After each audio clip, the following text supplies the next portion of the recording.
Bonjour tout le monde, je suis Nouraddin Elbid, formateur des logiciels de conception et calcul mécanique.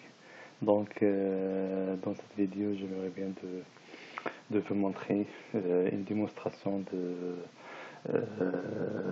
d'un tutoriel de ce logiciel Abaqus. Donc, contrairement à la vidéo précédente,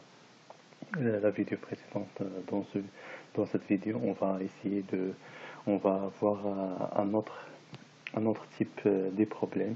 Donc l'objectif global de cette vidéo, c'est de montrer comment on peut définir les contacts entre les différentes pièces. Donc on utilise toujours Abaqus implicite, parce qu'il y a deux versions, Abaqus implicite et Abaqus explicite.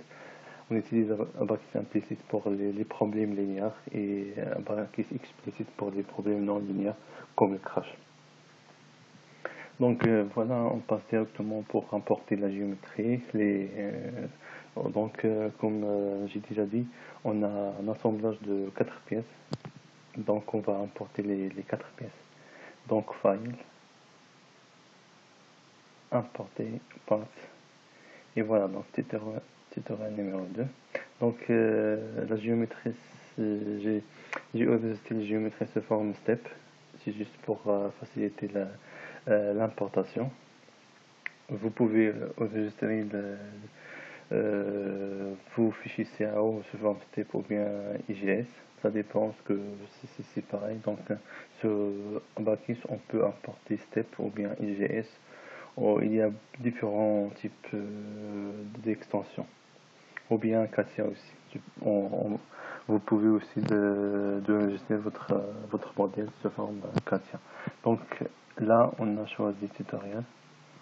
On peut changer part name, par exemple, on peut dire part.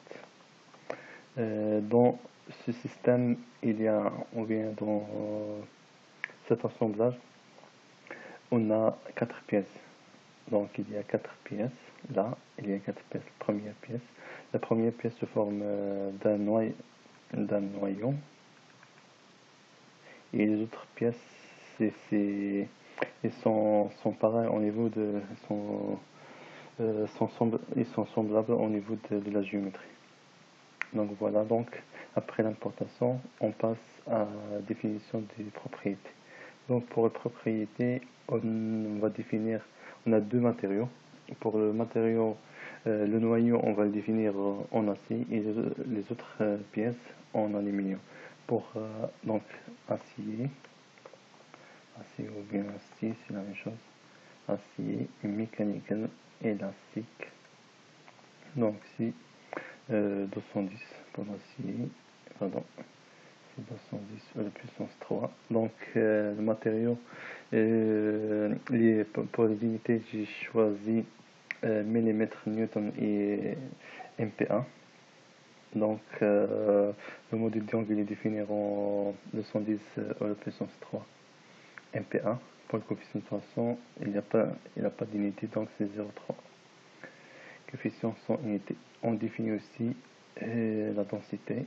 Pour la densité, c'est 7,8 à la puissance moins 3, parce qu'il est en tonnes par mètre cube, millimètre cube, pardon. 10 à la puissance moins 3, moins 9, pardon. Donc, ok. Là, on a défini le matériau 1, on définit le matériau 2, aluminium. Mechanical, donc élastique.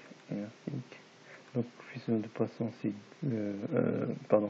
modèle donc c'est 70,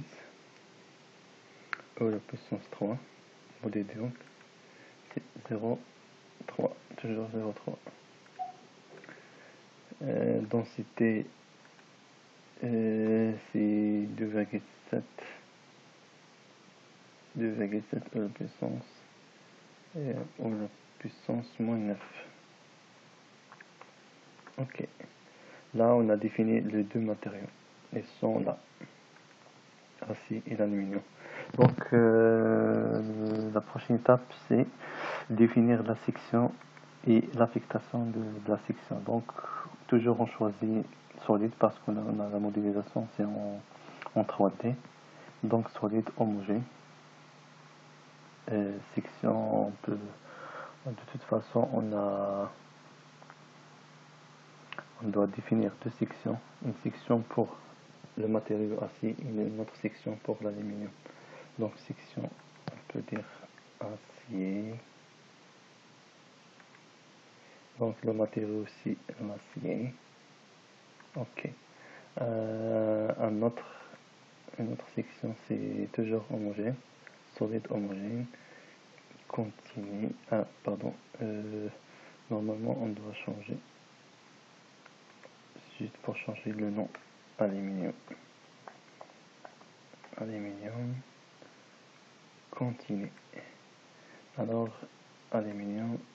Ok. Voilà, donc on a défini les deux matériaux, c'est-à-dire l'acier et l'aluminium, et les deux sections qui correspondent à deux matériaux. Maintenant, on fait l'affectation. Donc, dans l'affectation, on a ici, on a le propriety, c'est-à-dire le modèle, ou bien l'atelier. Donc, on a le propriety modèle 1, c'est-à-dire notre pièce. Notre projet, le nom de notre projet, et là on a part. On commence par la première pièce qui correspond au noyau. Donc là on affecte la propriété d'acier. Donc on choisit acier. C'est pareil pour les autres parties. Par contre, on va choisir aluminium.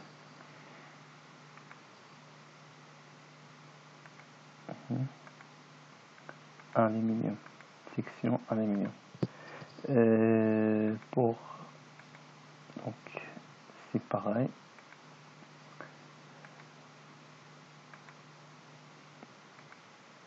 Aluminium.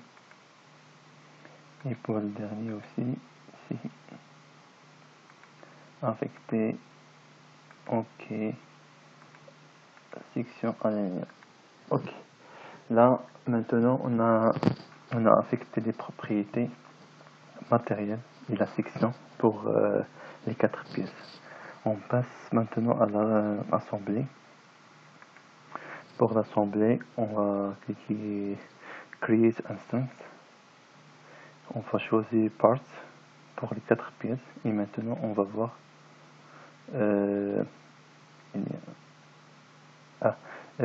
pardon, donc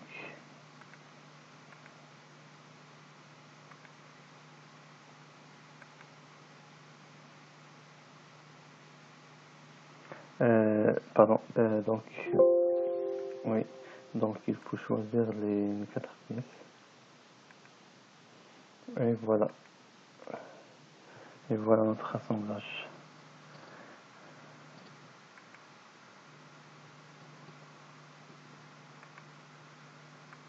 Voilà, c'est juste pour vérifier. Ok, voilà, donc c'est là on a les 4 pièces. On passe maintenant à step. Donc on va définir notre step. Là on a dans step, c'est pour définir les types d'analyse. Dans notre cas on choisit statique, continu. Donc ok, on va garder les valeurs par défaut. Ensuite, interaction. Pour les interactions, il y a cette fonction, c'est très important, qui permet de trouver le contact qui est entre les différentes pièces. Donc on clique sur cette fonction-là. On fait Find Contact Pairs. Donc voilà, il a trouvé tout. Donc on va faire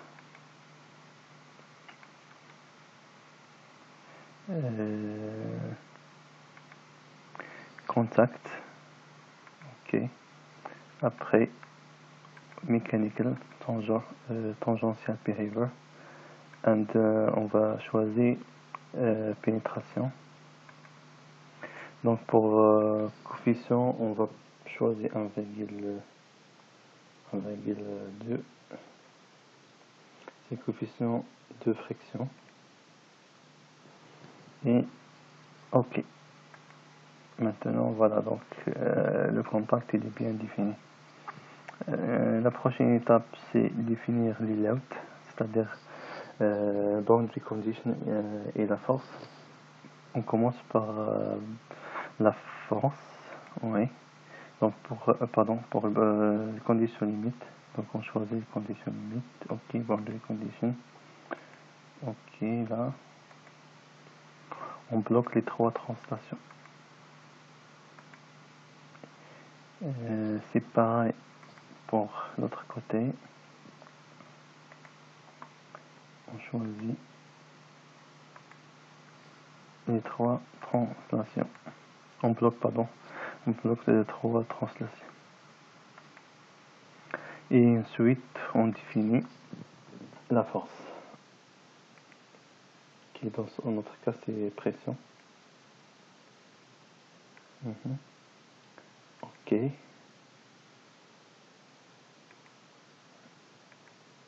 voilà. Et l'amplitude magnétique, pardon. Bien l'amplitude, c'est un choisi. Moins, parce que c'est dans le sens inverse, c'est sur l'axe X, moins 1. Ok, là on a défini les conditions limites, la force et les contacts. Donc on peut passer directement pour le maillage. Donc le maillage, c'est préférable de mailler pièce par pièce. Donc pour la première pièce, on va essayer de mailler la taille des éléments, on choisit 3. Et les types des éléments tétraédriques. Et on passe au maillage. Voilà. Donc deuxième partie, c'est la même, on va le mailler avec la même méthode. Discrétisation, on choisit par exemple 2.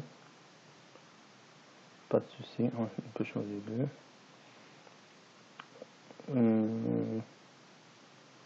Ok. Discrétisation de la domaine physique. Après, on peut choisir hexaédrique. La différence entre tétra et hexa, c'est au niveau de la qualité des résultats, parce que généralement en étude statique ou bien dynamique, toujours les éléments hexaédriques qui donnent les meilleurs résultats, contrairement aux éléments tétraédriques. Par contre, il y a parfois dans certaines zones, certaines parties de pièces, on ne peut pas mailler c'est difficile de mailler certaines zones en hexaédrique. C'est pour ça, pour la pièce, le noyau, j'ai choisi en tétra. Donc voilà, donc hexaédrique. Et on passe au maillage. Très bien. Alors, partie numéro 3, c'est la même chose. Je vais essayer d'être rapide.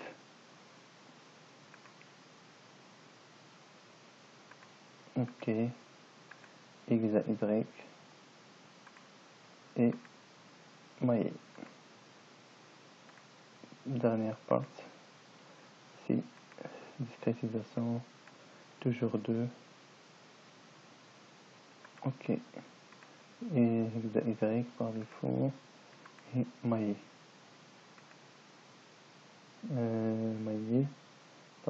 Maillé, yes. Miche. Voilà, donc on regarde notre assemblage. Il est comme ça. Voilà. C'est ça notre système. Après le maillage, on peut définir le job, c'est-à-dire pour lancer la solution. Et la définition c'est juste une récapitulative, ce que j'ai déjà dit, que j'ai déjà mentionné précédemment. La définition du matériau et la définition de géométrie, aussi le maillage, et bien sûr les boundary conditions et la force. Elle reste toujours dans préprocesseur. Donc maintenant on passe à la solution. Création job model. On lui donne un nom. Simulation par exemple 1. Continue. Pardon. Donc il faut juste pas créer un espace. Ok. Et c'est bon.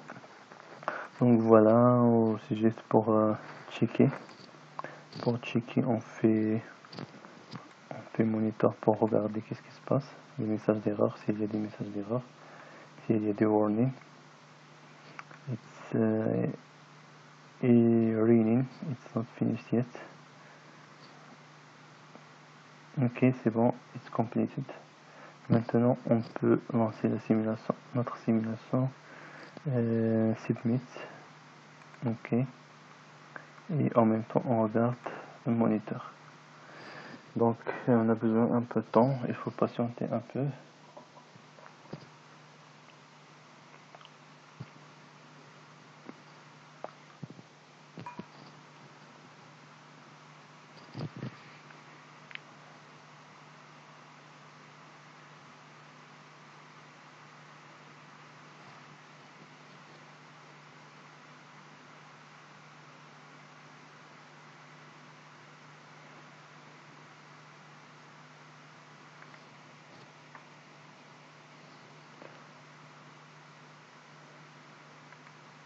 Voilà, donc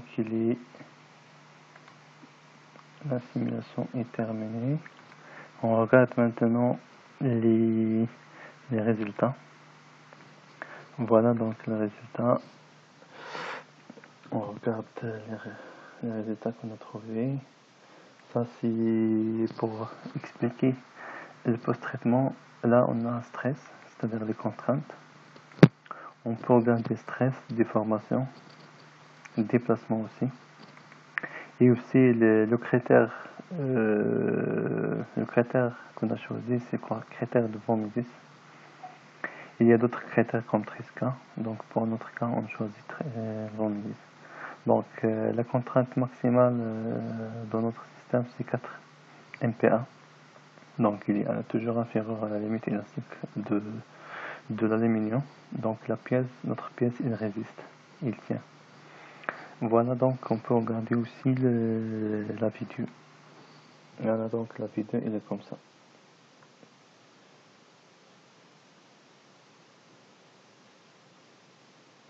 Donc voilà, donc j'espère bien que vous aimez cette vidéo là, et j'espère bien que vous abonnez à ma chaîne YouTube pour faire d'autres vidéos, et merci beaucoup pour votre attention.